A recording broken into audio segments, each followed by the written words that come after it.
Hey guys, welcome back to the channel. A brand new video on Marvel Contest of Champions. Now, if you're new to the event quest that's going on at the moment, you'll know that there are really weird kind of boosts that you can get and use and utilize for different things. These are your soul boosts. I don't know how they kind of work that out, but there's power souls, there's blood souls. There's a lot of things that are going to be beneficial to you with regards to playing.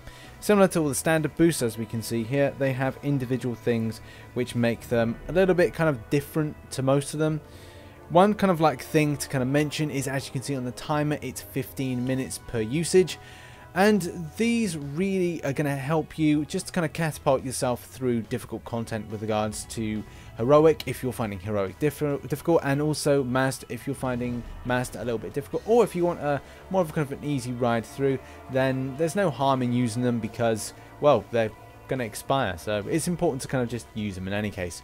However, though, this does kind of change the way that we think about, say, the Legends run. A lot of people may have already gone full ham and gone into a Legends run. Other people may choose to kind of wait a little bit longer, but these have a significant kind of leverage in the way that we would do the Legends run, because they have a lot of benefits in the way that we were going to apply them to our characters. So it could increase our kind of attack, our kind of, you know, armor break, right the way through to reducing down the regeneration as being a punishment, similar to guillotine, and kind of attack for the L2, where we're seeing that you're getting punished for the regeneration. So let's talk about each boost. So let's start off with Blood Soul, and that increases the duration of bleed effects, similar to you know, applying extra kind of the heavy attack with Gwenpool. Don't know if you're familiar. If you do a bleed with Gwenpool, and if you do a heavy attack, you then put it into a more extended bleed, similar to that in kind of makeup and purpose.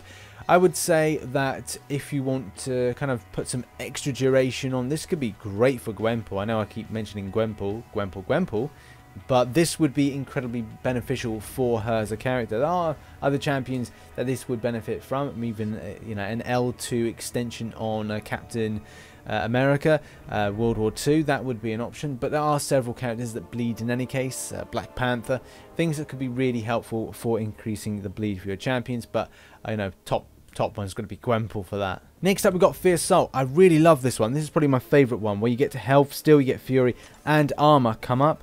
And the aspect, or kind of the idea, that you could use certain champions that maybe have a pretty weak armor, or even like lack of fury, could be a complete kind of powerhouse. I know I've seen Seaton use a Hulk for this. You could use so many different champions that don't benefit from this. Like, I mean, I may even want to go with like Wolverine. Why? Because, well, it's like a super health regeneration, get up the kind of L3 quite quickly, and we got this kind of power gain. So therefore, we're kind of like we're building power, we're building it up, and at the same time we're building up the extent of health regeneration we have, coupled with a bit of fury and armor, because the champion is pretty weak when it comes to the armor side of things, but still, you know, gonna be pretty good.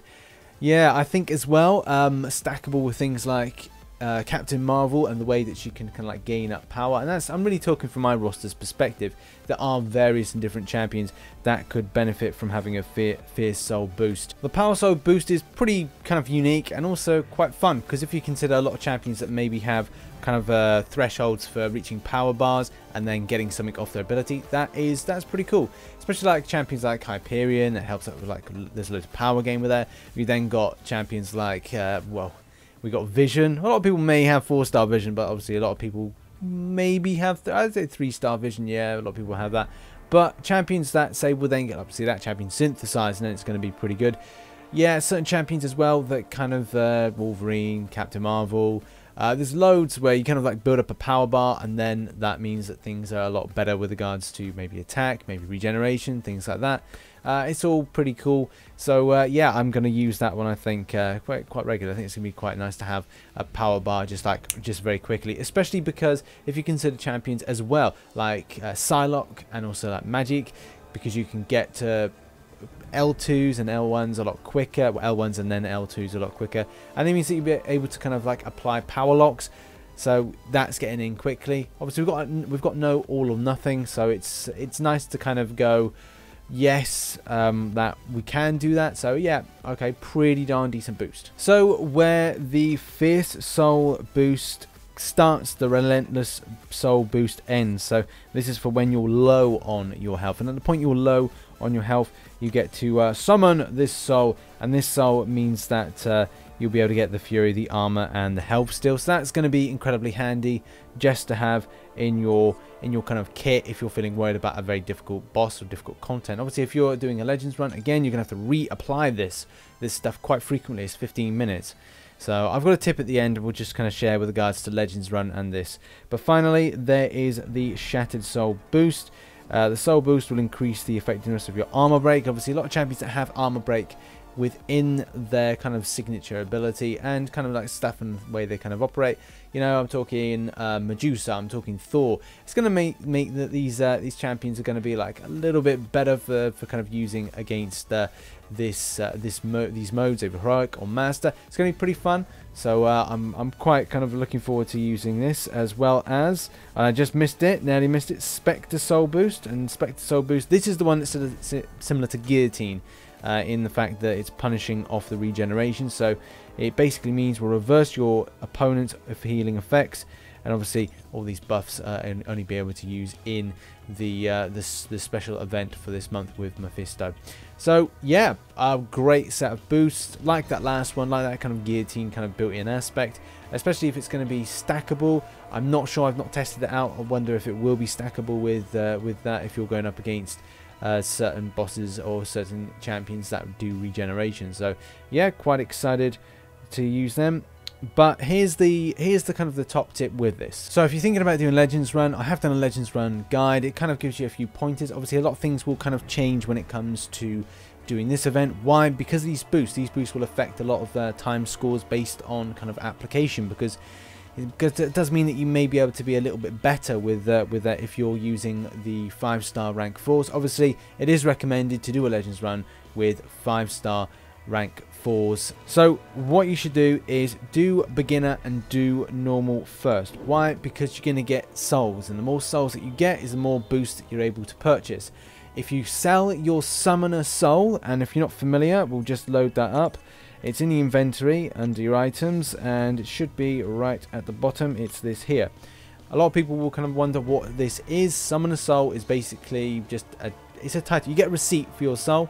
So if you sell it, you get a receipt, and you get some souls. So and obviously, as we know, by lost souls mean that you can spend. As you can see, I got 34 at the moment. Because I've done heroic, I'm starting to go through master. But if you do beginner and normal, you're going to pick up some of these. So choices are there. You can either sell your soul and get some more lost souls, and then it's all about buying those boosts. And obviously, you can buy those boosts, and it's going to kind of aid you a little bit. So you can have the boost that you purchase, because I do recommend purchasing the advanced alliance bundle, which then gives you those kind of 30% boosts, or you can just kind of grind out loads of boosts and be able to kind of just constantly reapply. It's just handy because those advanced boosts, which are located in the store, they are you know, it's a lot less aggro in my opinion to then put them back on again, because they last for an hour. So on the advanced one here, you can see that they're there. You click on them and it says it runs for an hour. So there's like, I didn't really, when I was doing it, I didn't have to really kind of concentrate on that. I could concentrate on my fights and just kind of reapply it when an hour was up. And because it took 4 hours and 20 minutes when I did mine, 4 hours and 26 minutes to be exact. I think a lot of the time frames may go lower than that based on the boosts, as we've said. In my opinion, these boosts are kind of better used for kind of bosses. So when you're up to a boss, maybe just apply it, or maybe when you think that you're 15 minutes or kind of close to a boss battle, then apply them on. They seem to be used more commonly against, say, Mephisto, Morningstar, and less to do with Blade, because Blade's just been put in a chapter 2 in Master, and also in the kind of the same with Heroic. So we don't actually see him as a powerful individual as we'd like. So oh well. So thanks very much for watching. Hope this video helped a few people out. Maybe have kind of a few reservations about them, and also the Summoner Soul side of things. So yeah, if you enjoyed the video, hit the like button, subscribe for more Marvel Contest of Champions based content, and as always, I shall catch you on the flip side. And don't forget to follow me on social media. The link is in the description below.